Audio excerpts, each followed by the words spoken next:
Assalamualaikum warahmatullahi wabarakatuh. Selamat bergabung teman-teman di channel YouTube Borin Vlog. Di kesempatan ini saya ingin bercerita tentang dongeng kisah asal-usul atau asal mula nama kota Salatiga di Jawa Tengah. Bagaimana ceritanya? Silakan disimak berikut ini. Kisah asal mula nama kota Salatiga, Jawa Tengah berhubungan erat dengan Ki Ageng Pandanaran yang merupakan bupati kedua kota Semarang. Pangeran Mangkubumi dengan gelar Sunan Bayat atau Sunan Tembayat. Saat zaman Kesultanan Demak masih berkuasa penuh di Jawa Tengah, Kabupaten Semarang termasuk dalam wilayah Kesultanan Demak tersebut. Kabupaten Semarang dipimpin oleh Ki Ageng Pandanaran. Ki Ageng Pandanaran merupakan seorang pedagang yang kaya raya. Namun, seiring berjalannya waktu, Ki Ageng Pandanaran malah sibuk memperkaya dirinya sendiri, sampai melupakan kesejahteraan dan keamanan rakyatnya. Menurut kabar, Sunan Kalijaga yang pada saat itu merupakan penasehat Sultan Demak, ia berniat untuk mengingatkan Ki Ageng Pandanaran dengan cara menyamar menjadi seorang penjual rumput. Suatu hari, Sunan Kalijaga mendatangi Ki Ageng Pandanaran. Ia berpura-pura menawarkan rumput. Ki Ageng setuju membeli rumput tersebut, tapi dengan harga murah. Sunan Kalijaga menolaknya dengan alasan harganya terlalu murah. Ki Ageng Pandanaran tidak terima.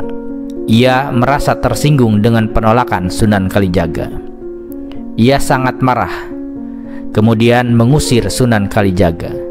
Sebelum pergi, Sunan Kalijaga berkata pada Ki Ageng Pandanaran bahwa ada cara lebih baik untuk mencari kekayaan daripada menimbun harta yang seharusnya menjadi hak rakyat. Wahai Pak Bupati terhormat, daripada menimbun harta milik rakyat, ada cara lain lebih terhormat untuk mencari harta kekayaan, kata Sunan Kalijaga. Memangnya siapa kamu sampai berani menceramahiku, kata Bupati Semarang tersebut. Pinjami saya cangkul untuk menunjukkan cara mencari harta, jawab Sunan Kalijaga. Ki Ageng Pandanaran kemudian memberikan cangkul pada Sunan Kalijaga. Segera Sunan Kalijaga mencangkul tanah di depannya. Prak! Terdengar suara cangkul mengenai sebuah benda keras. Setelah benda itu diambil, ternyata itu adalah bongkahan emas. Ki Ageng Pandanaran merasa kaget menyaksikan kejadian tersebut. Ia kemudian melihat baik-baik wajah si penjual rumput. Ia berusaha menebak-nebak siapa sebenarnya si penjual rumput tersebut. Setelah mengamati agak lama, Ki Ageng tersentak kaget ketika menyadari bahwa si penjual rumput adalah Sunan Kalijaga. Segera ia bersumpah meminta maaf pada Sunan Kalijaga. Sunan Kalijaga dengan bijaksana memaafkannya. Ia meminta beliau agar kembali memimpin Kabupaten Semarang dengan benar. Sunan Kalijaga kemudian meninggalkan Ki Ageng Pandanaran. Sepeninggal kejadian tersebut, Ki Ageng menjadi merasa bersalah.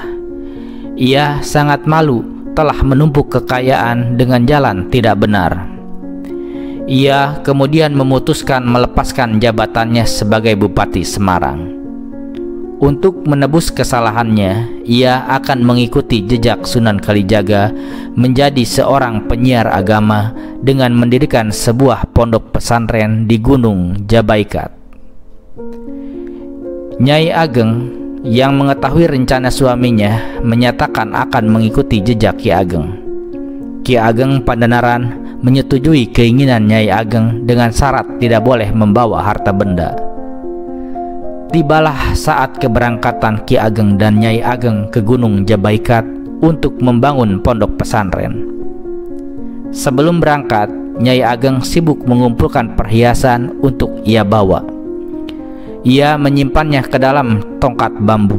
Karena menunggu lama, akhirnya Ki Ageng Pandanaran berangkat terlebih dahulu ke Gunung Jabaikat. Tidak lama kemudian, setelah selesai mengumpulkan perhiasan untuk dibawa ke Gunung Jabaikat, Nyai Ageng segera berangkat menyusul Ki Ageng Pandanaran. Tapi sial, di tengah perjalanan muncul 3 orang perampok memaksanya untuk menyerahkan semua perhiasan dalam tongkat bambu yang dibawa oleh Nyai Ageng. Karena tidak mempunyai pilihan lain, Nyai Ageng pun menyerahkan semua perhiasan yang ia bawa kepada para perampok. Ia segera bergegas pergi menyusul suaminya di Gunung Jabaikat. Sesampainya di Gunung Jabaikat, Nyai Ageng segera menceritakan perampokan yang dialaminya. Ki Ageng Pandanaran kemudian menasehati istrinya agar jangan terlalu serakah dengan harta. Ia meminta istrinya menjadikan kejadian ini sebagai pelajaran. Ki Ageng kemudian mengatakan bahwa di tempat istrinya dihadang oleh ketiga perampok tersebut kelak akan bernama Salatiga, yang berarti 3 orang bersalah. Nah, begitu ya dongeng atau cerita rakyat tentang asal mula penamaan Salatiga, yang mana kita kenal menjadi nama kota, yaitu kota Salatiga yang ada di Provinsi Jawa Tengah kini. Benar dan tidaknya ini hanyalah cerita rakyat yang sudah berkembang sejak lama. Silakan dimaknai oleh masing-masing pemirsa channel YouTube Borinvlog. Selain cerita ini, teman-teman juga bisa menyimak berbagai cerita, legenda, atau dongeng Nusantara lainnya yang ada di channel YouTube Borinvlog ini. Terima kasih sudah menyimak cerita ini. Assalamualaikum warahmatullahi wabarakatuh.